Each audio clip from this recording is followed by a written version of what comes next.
Welcome to Fort Worth, Texas. Welcome to the world's largest conference for podcasters by podcasters. Welcome to Podcast Movement 2015.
Let's get a clap. Let's get a clap.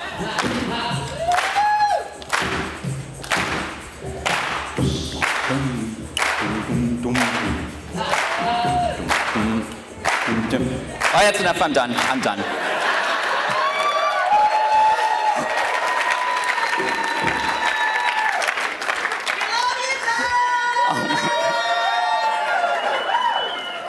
We're not here to dance. We're podcasters. We just talk. Now, you know, it's like, that's one of the things I love being on this kind of stage. You know, it's like when you're up here and everybody's watching you, you could do whatever you want. And it's really cool because an audience can easily see the kind of person you are and what you're all about and what your personality is like when you're on a stage like this. You know, and you've already seen a little bit of me. You know, I like to beatbox, and I incorporate that into my episodes and stuff. You can see that, you know, I'm pretty short. That's why I wear these vests, because they make me look taller.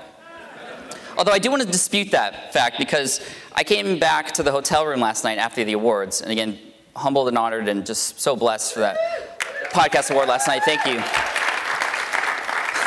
But I got back to the hotel room, and then I saw this picture on Facebook from Darren.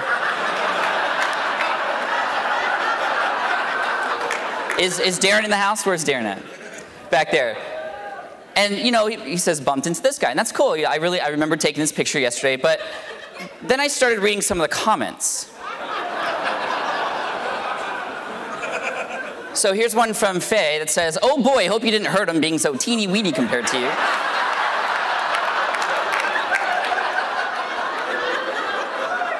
And I am wearing a vest in this, by the way. And then Dwayne said, "Put him in your pocket and bring him home now."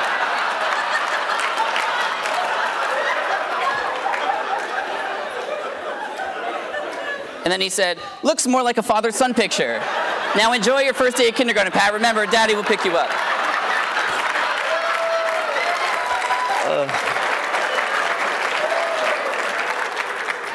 And then Brian followed up with pocket caster. And then Sharon said, "Yes, probably literally didn't see him. I'm right there." And then Dwayne said, "The pocket pack, keep him in your pocket, and when you need business advice, he is right there. I can hear the infomercial now." It's okay, Darren, you're all good. Because you came back and said, "Pat, I didn't say it, it's not me." So, it's not you. It's your friends. No, I'm just kidding. You know, I love to poke fun at myself all the time. You know, I always do that on my show. I feel like it's a great way to be honest and transparent and vulnerable. It's kind of how I dealt with getting picked on when I was little. Why did I get picked on? Well, because I was short. You know, that's a little bit of who I am. And, you know, I love to have fun, too. Now, when you're watching somebody on stage like this, it's very easy for you to understand who that person is, right? But that's also what I love about podcasts. With a podcast, each and every one of you who has a podcast, you have your own stage, right? And with the power of your voice, your true self and personality can shine through. And it's very easy for somebody to connect with you over a podcast. And actually, I feel like the podcasting stage is way better than this kind of stage up here. Honestly, for several reasons. One, you don't have to travel to go and speak to your people. Unless, of course, you're a travel podcaster, then yes, you'd have to travel, or else you'd have nothing to talk about. But you know what I mean? Like, you don't have to fly to speak to your people in order to speak to people. You don't have to trudge through 100-degree weather to talk to a crowd. Unless you live here in Texas, in which case, you know, good luck. I don't know how you do it. Like, I went outside yesterday. I started to melt. I'm a spoiled San Diegan. It's 75 all year. So, you know, that's that. And you know, another reason why the podcasting stage is much better than this stage is because, think about it, your listeners can listen to you at any time, from anywhere, while doing anything. I mean, there's no packing and travel and hotel. There's no prep time. There's not even a price point. I mean, the only people watching me live right now are you guys, those of you at home watching on the virtual ticket, and those of you watching illegally on Periscope right now. Yeah, I said it. Illegally. I actually don't know what the policy is. You'll have to take that up with Dan and Jared. But if you are watching me on Periscope right now, hey, what's up, guys? At Pat Flynn. Yeah, tap away. Leave those hearts. As Chris Tucker would say, go track and field on these things.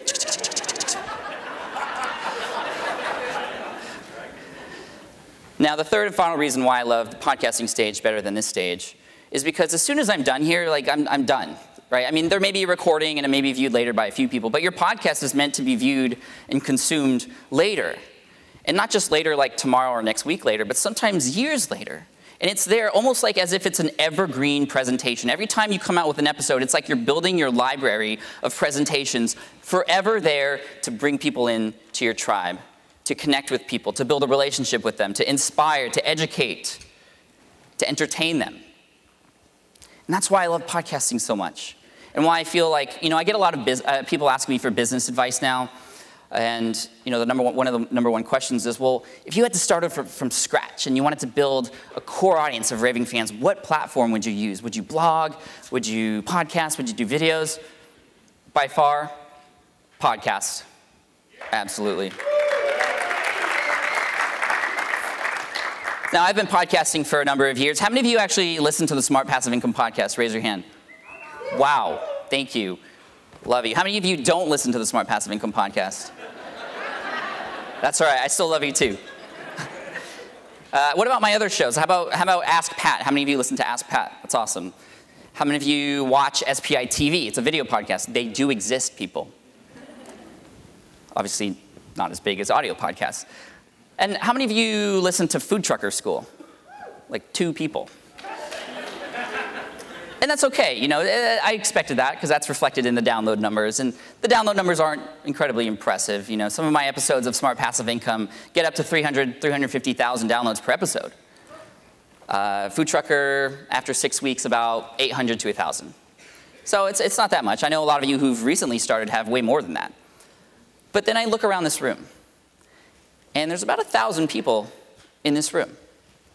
So it's as if every time I come out with an episode of Food Trucker, it's as if I'm up on stage speaking to this many people. I mean, it puts this whole podcasting thing into perspective, right? Can you imagine, like just right now, imagine a room full of all of your listeners and what that would be like.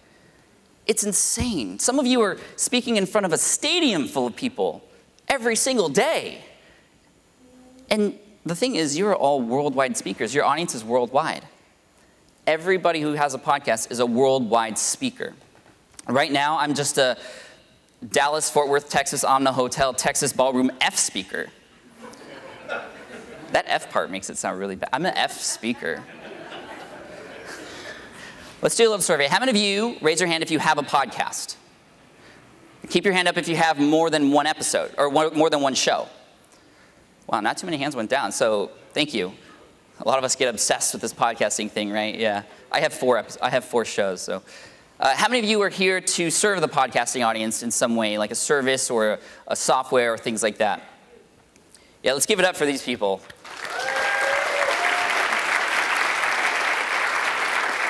I mean, you guys are what enable us to do what we do as podcasters. And some of you have been around for over a decade.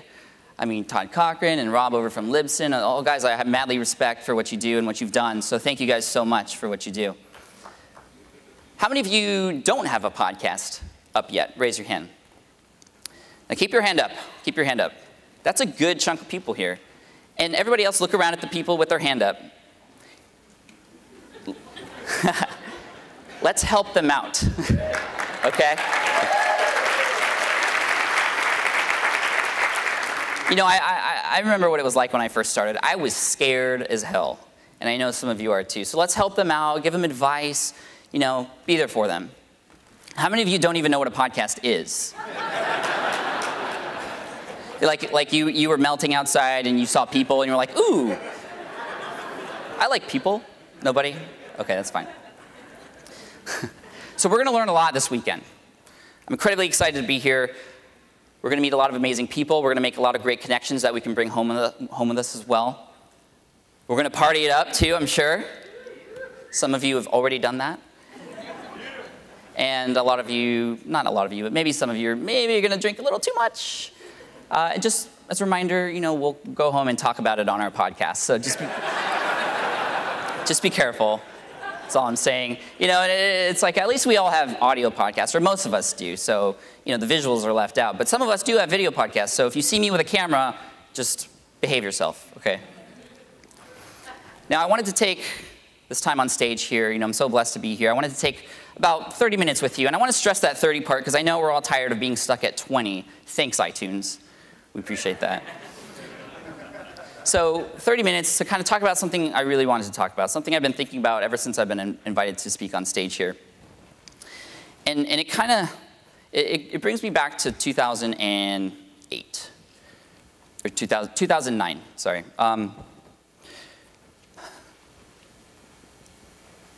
Excuse me, hold on.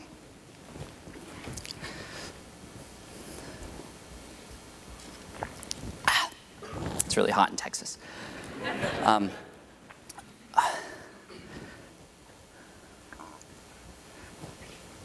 Pat, what are you doing? Hello? Pat, what are you doing? You are the keynote speaker and you are dropping the ball.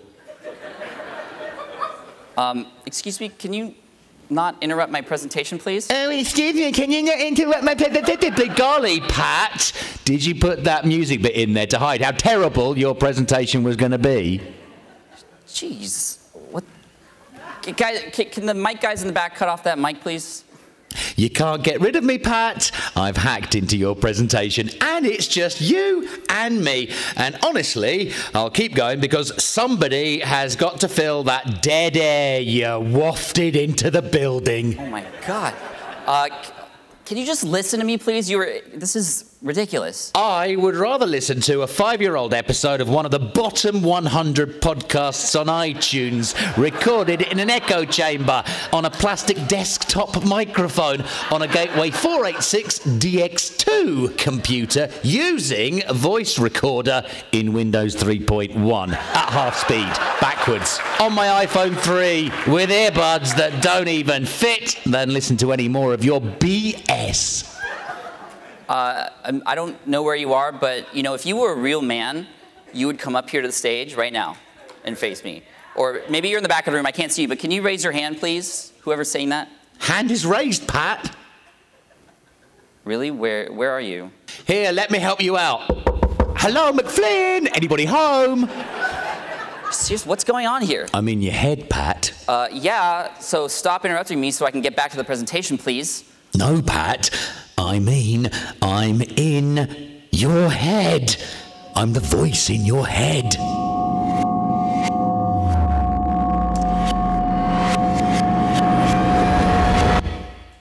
Wait, and you have a British accent?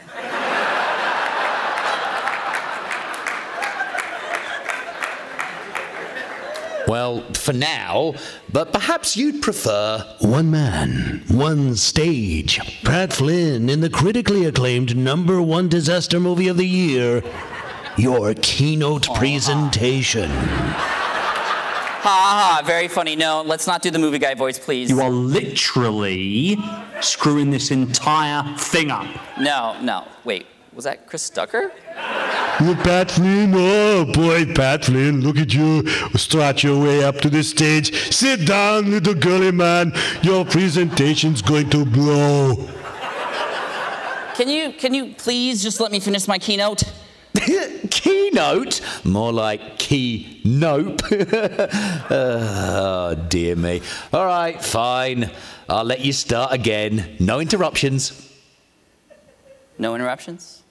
No interruptions, I promise. Thank you. Sorry. It gets in the way sometimes. Don't screw up.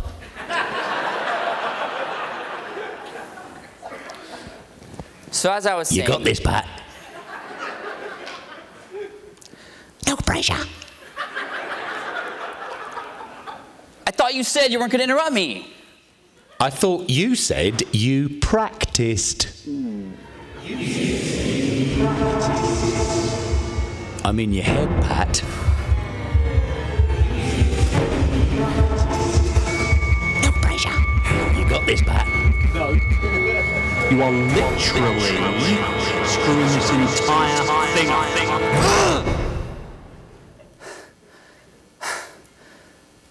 Pat, I'm still here, Pat. I will always be here. And scene.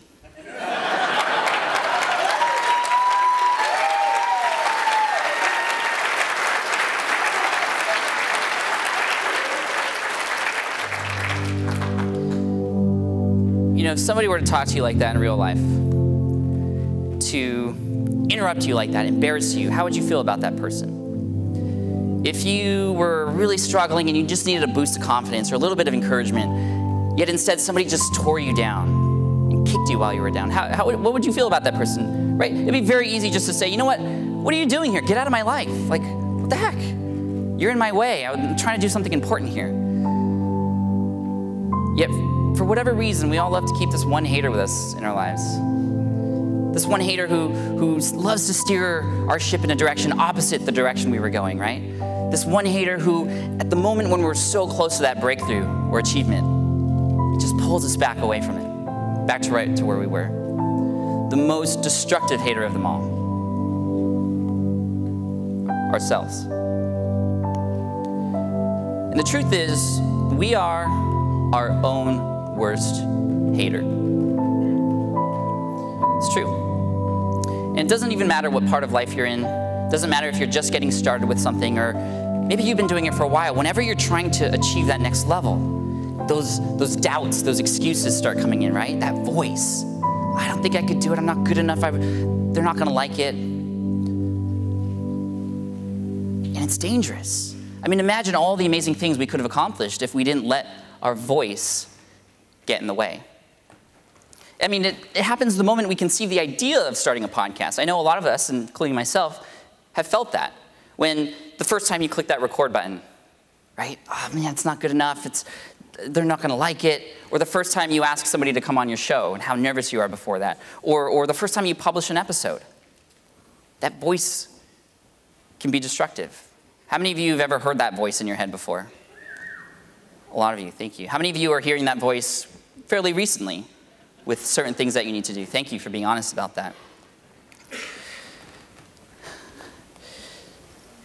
And the reason I'm talking about all this today is because, you know, I wanted to take time on stage to entertain you and all that kind of stuff, but, you know, I wanted to start the show by challenging you. I want to challenge you. All of you, those of you who don't have a podcast yet, those of you who already have a podcast, those of you who are servicing the podcasting industry in some way. And the reason for this challenge is because I love podcasting so much. Podcasting has changed my life. And we're at a point with podcasting where I feel like it's growing so big now, which is great, but a lot of things are starting to look the same. And a lot of things have been the same for a while, for years sometimes. But I think there's a lot of room for improvement in the future. So my challenge to you is when you go to the next sessions, when you go home, I want you to really think about how you could innovate. I want you to think big. and I want you to reach higher. Now, it's hard, though, because when you do these things, when you innovate, then you get worried about perfection and what people will say. When you think bigger, you get more resistance pushing you back. And when you reach further, we only reach as far as we think we can reach. There's a good example of this. There's a little experiment that was done in the past where you take a flea, and you know how a flea can jump really high. You put it in a glass cylinder, and it's jumping as high as it can. And then you take a ceiling, and then you put it all the way down really close to the bottom, so it's maybe just a couple inches, and that flea can only jump that high. And it keeps hitting its head dook, dook, on the ceiling. Well, eventually it gets to that point where you take off that ceiling, and it won't ever jump higher than those 2 inches. Because it's conditioned at that point to not realize its potential. The same thing when they train baby elephants or train elephants, which is sad, but the way they do it is they actually stake and chain them to the ground when they're born, and it's too hard for them to come out. So eventually there's so much pain and they're trying to get out, and then they stop because it's too painful. But then what happens? The elephant grows up and it becomes huge. It becomes powerful. It can easily break through that shackle. But it doesn't even try because it is conditioned to think that it can't break free. I want you all to try something really quick. Can you please raise your hand as high as you can, everybody? Now raise your hand 2 inches higher. Thank you.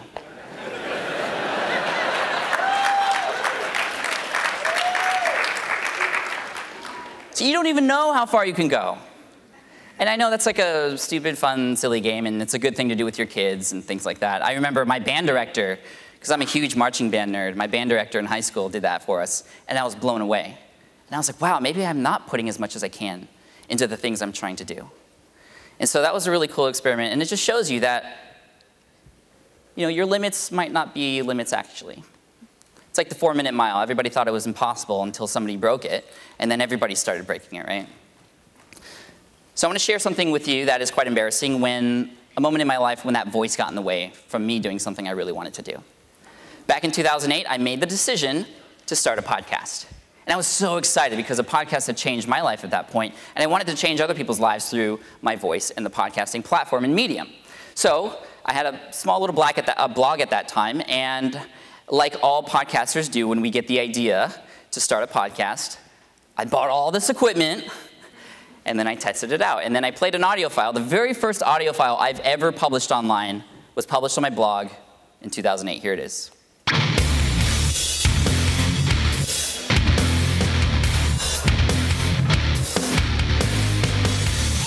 Hey everybody, this is Pat from the Smart Passive Income blog.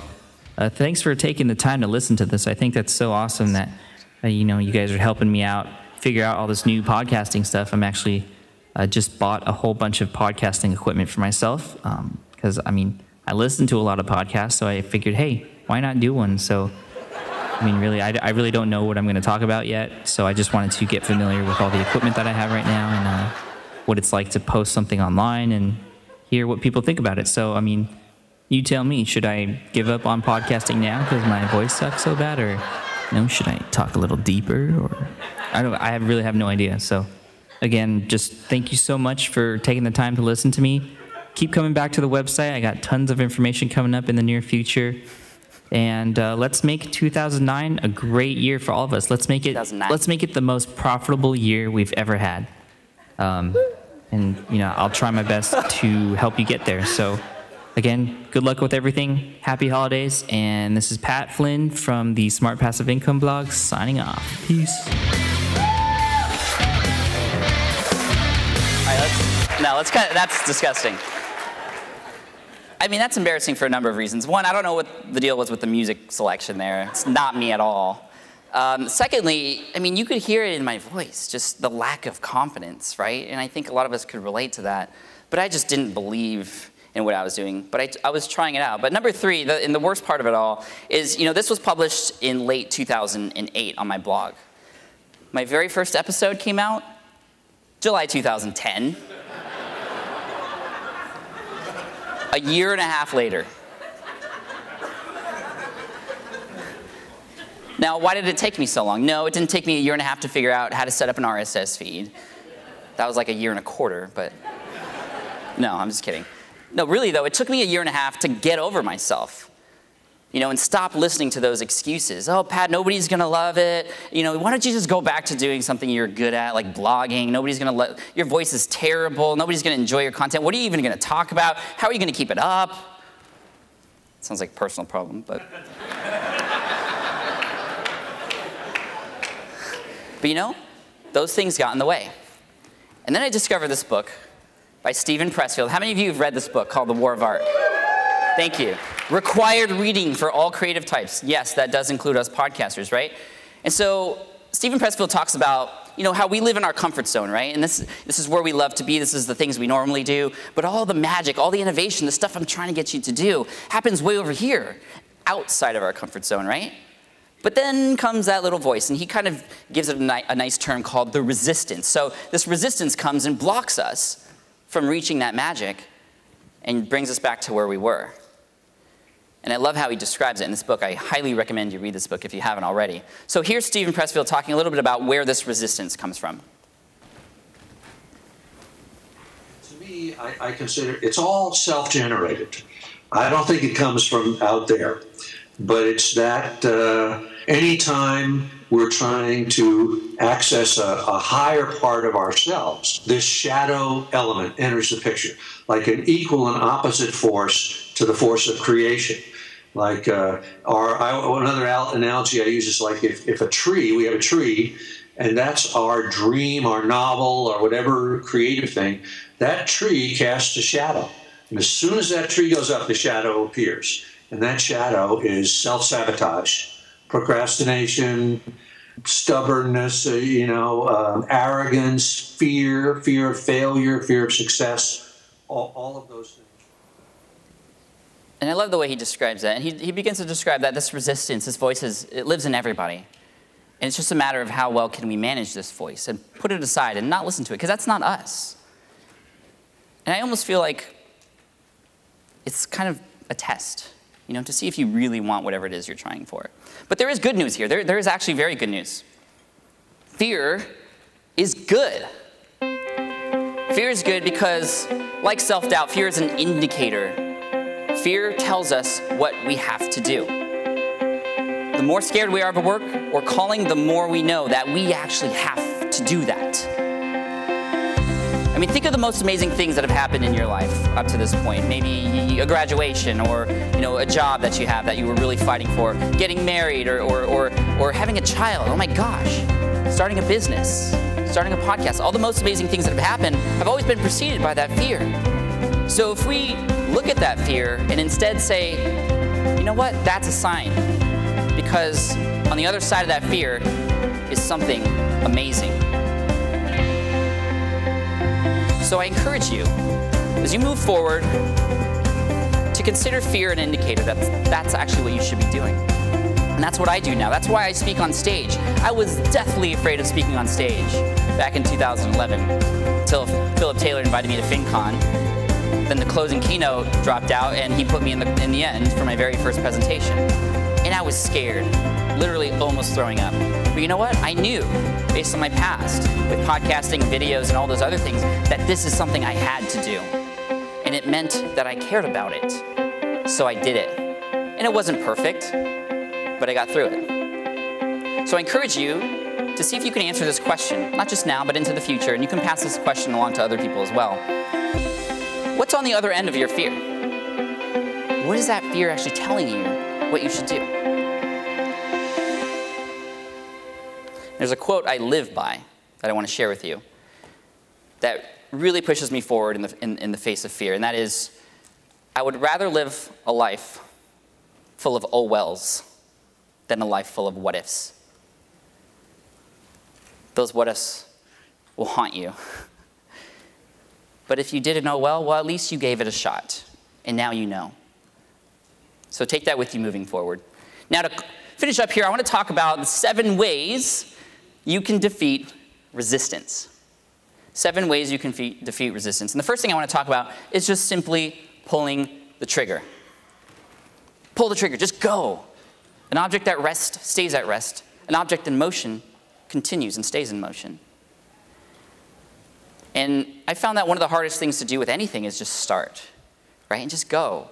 from writing a blog post to recording podcast episodes to writing in the morning with my book. Once I get going, then I'm in motion. And I want to give a big shout out to Zephan over here. Is Zephan in the crowd? Where's Zephan at? Awesome. So Zephan came up to me yesterday after the awards show, and he told me that we had exchanged emails in 2013.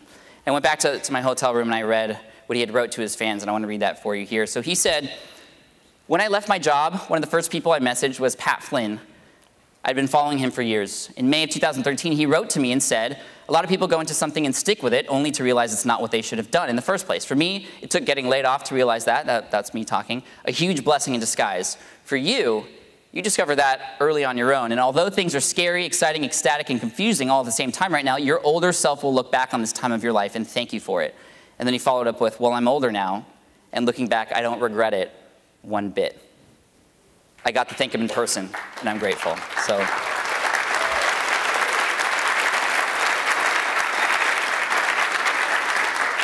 Thank you, Zephan, for pulling the trigger and sharing that with me. That means the world. Thank you. Great job on pulling the trigger. And you never know what's going to be on the other end, but at least he gave it a shot, and now he's doing something incredible. What shows are you working on now with your video production crew? Did you say House of Cards? House of Cards. I've been in the White House. He's been in the White House. NFL, NHL. He's worked on House of Cards as a result of him starting his own work. Congratulations.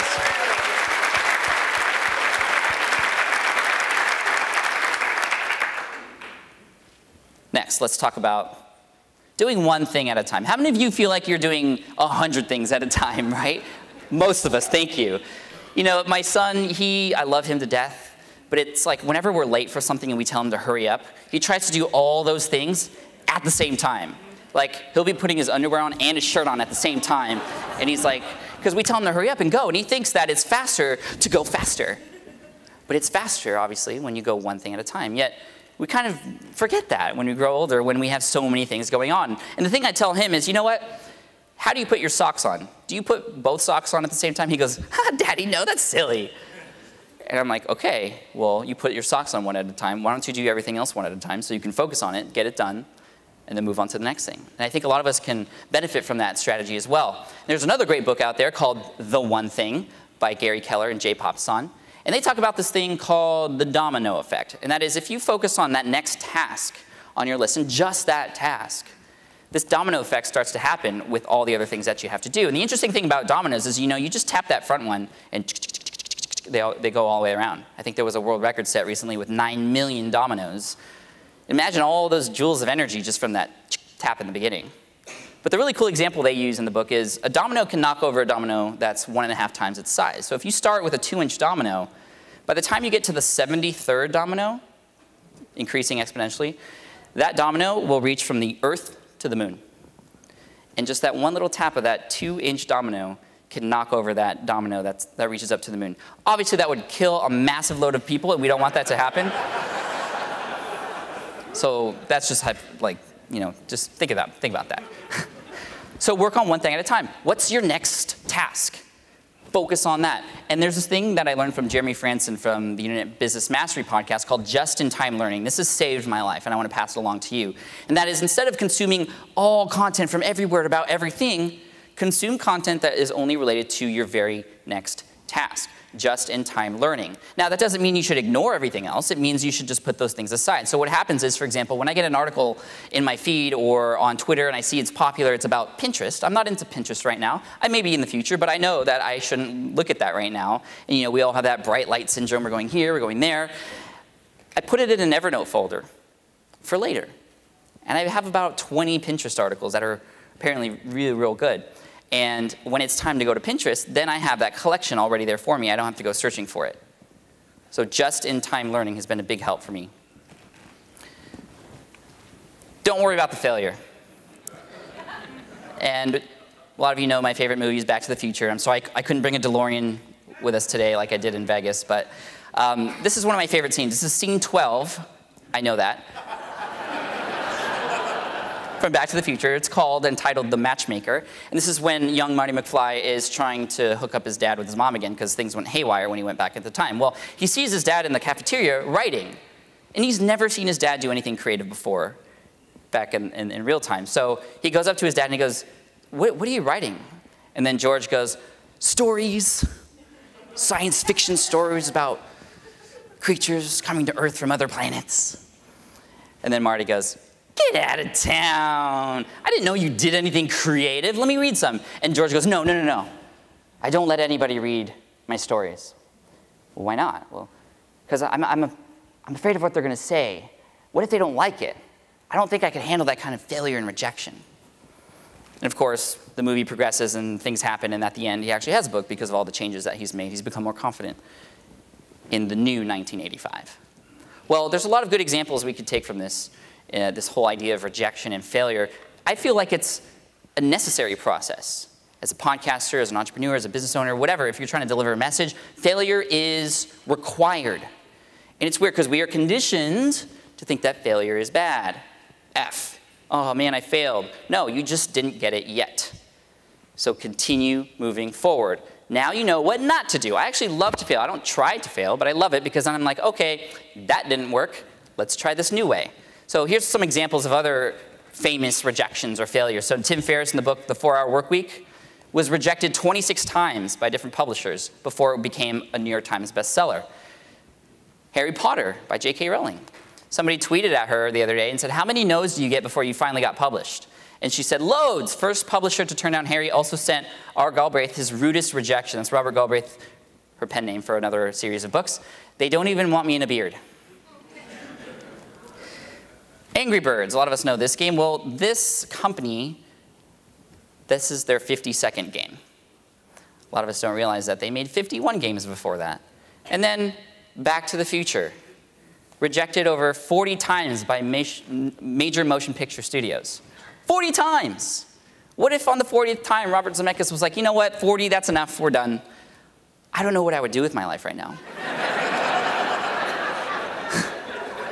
Quite honestly. So expect failure, enjoy failure, learn from failure. True failure is getting that first roadblock and then giving up and turning back around. Consistency. I think we all know how important consistency is for a podcaster.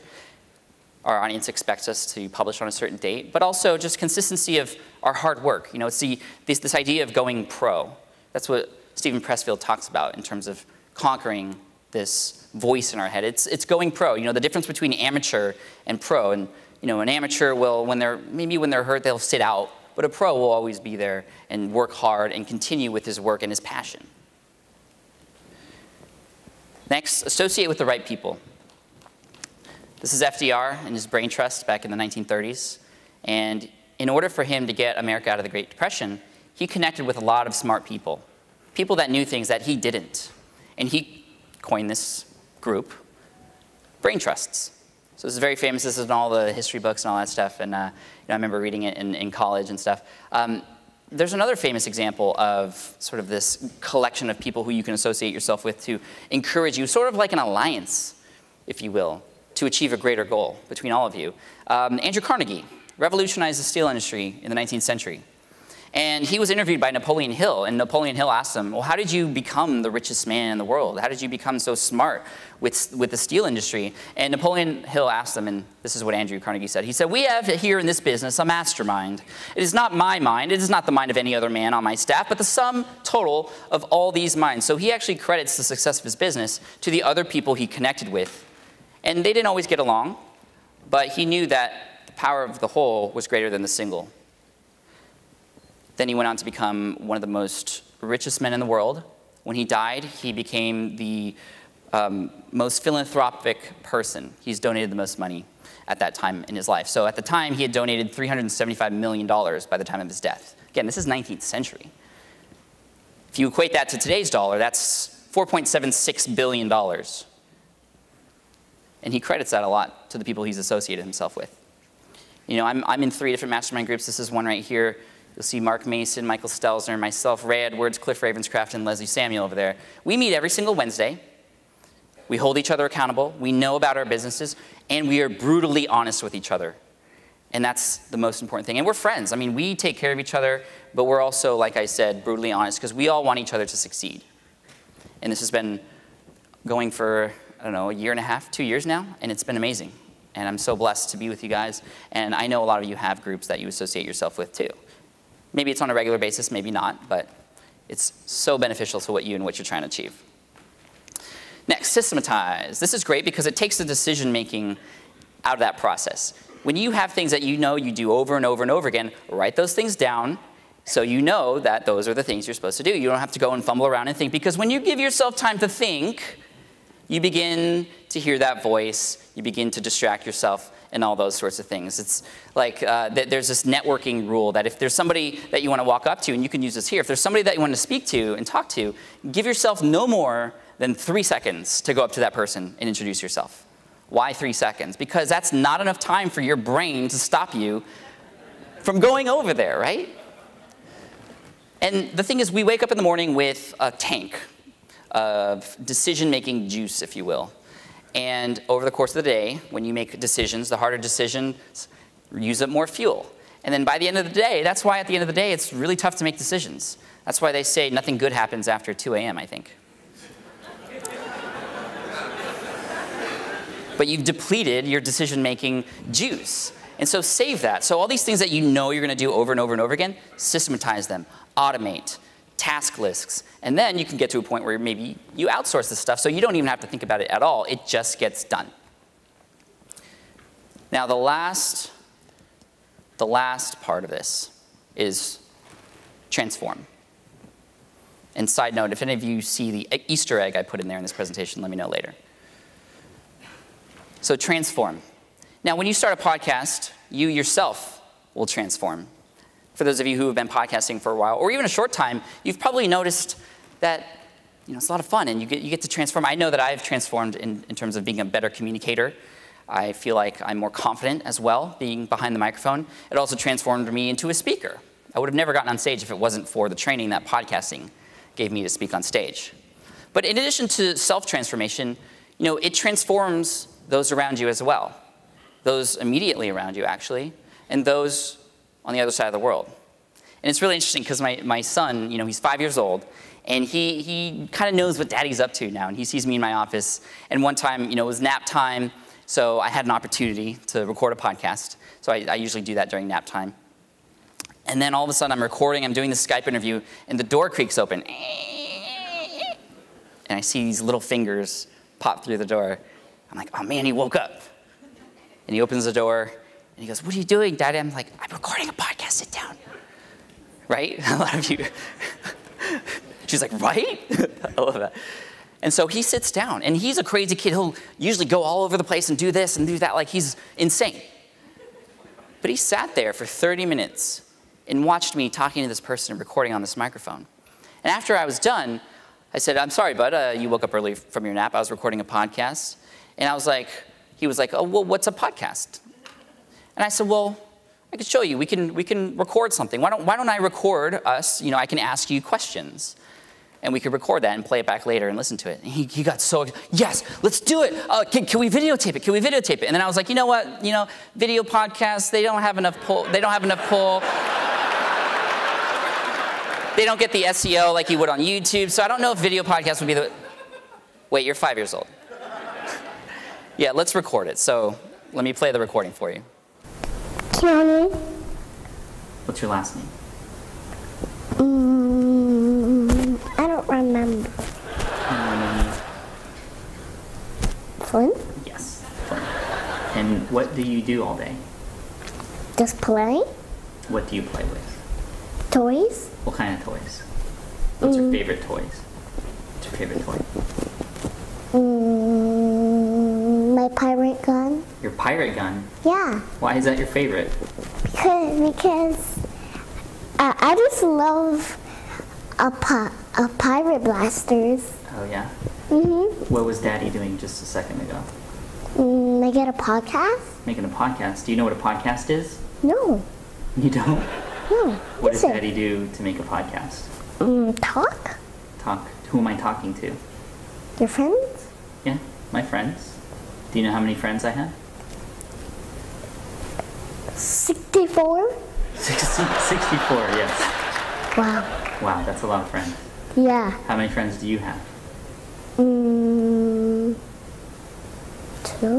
2.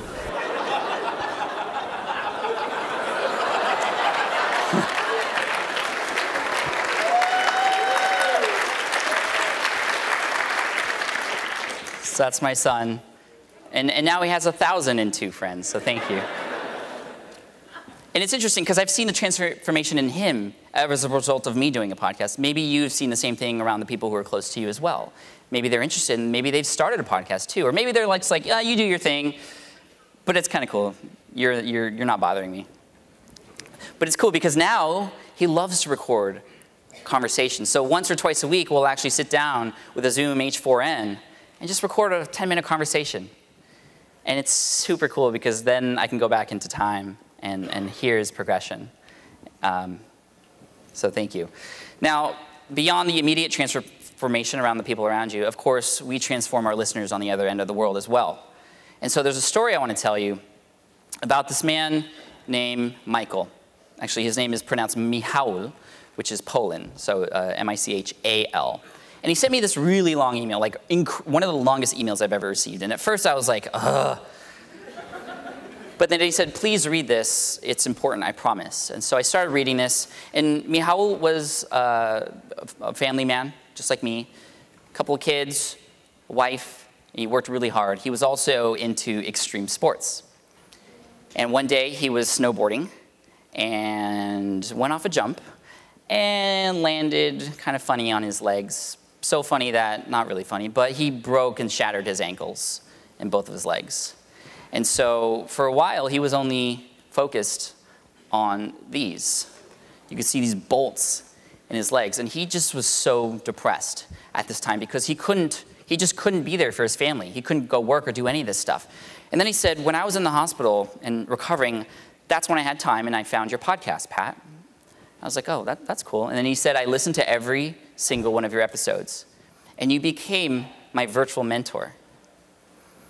And so, of course, at this point, I'm fully devoted to this email. So I'm continuing to read this. And then he says, you know, I remember listening to one of your episodes where you talked about when you create goals for yourself, you go really high, like almost impossibly high. Because if you go way up to the stratosphere, at least if you don't get that, you've gone pretty darn high anyway. And he said, at that time, he decided with 2 broken legs to run a marathon, a full marathon, the Warsaw Marathon, which was coming up in like a year and a half or something. So he dedicated himself, and he said that every day he listened to the Smart Passive Income podcast on his training, on his rehabilitation, and then on his walks, which eventually became runs. And then I scroll down to the bottom of this email, and I see this picture of him crossing the finish line. And it's incredible. Like, look at his feet. There's plates there to make sure that they don't crumble. But then I read the sign, and he translated it for me. And he said, thank you to his wife, kids, and then thank you, Pat Flynn.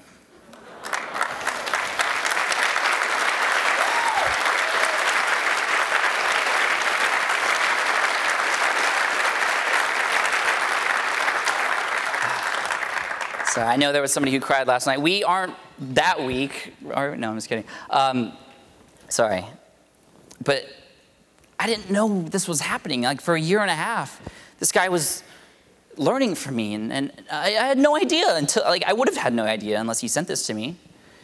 And then the incredible thing is, you know, not only did he listen to my podcast to rehabilitate himself, but obviously he got a lot of content during that time too. And he's created a blog, a financial blog in Poland, which is now one of the top blogs of all niches in Poland as well. And now he's being interviewed on shows. He has the top podcast in iTunes as well. He also is being featured in newspapers and going into these interviews. And his life has absolutely changed now. And now he's talking about the story, the fact that he tells people that I tell people his story. And as a result of that, other people are using his name. It's absolutely mind-blowing. You know, the effect that we have just at our desk on the microphone. And so, you know, remember I was talking about that voice in our head that kind of creeps in there and gives us doubt? Well, there are people on the other end of the world who feel the same way. And maybe they could use your voice instead. So when it gets really hard for you and you're struggling with your podcast and you get to a point where you feel, you're just not in it anymore, remember, it's not about you. It's about who's on the other end. So don't listen to that voice, but share your voice with others, and amazing things around the world can happen. Thank you guys so much. Enjoy the rest of the conference.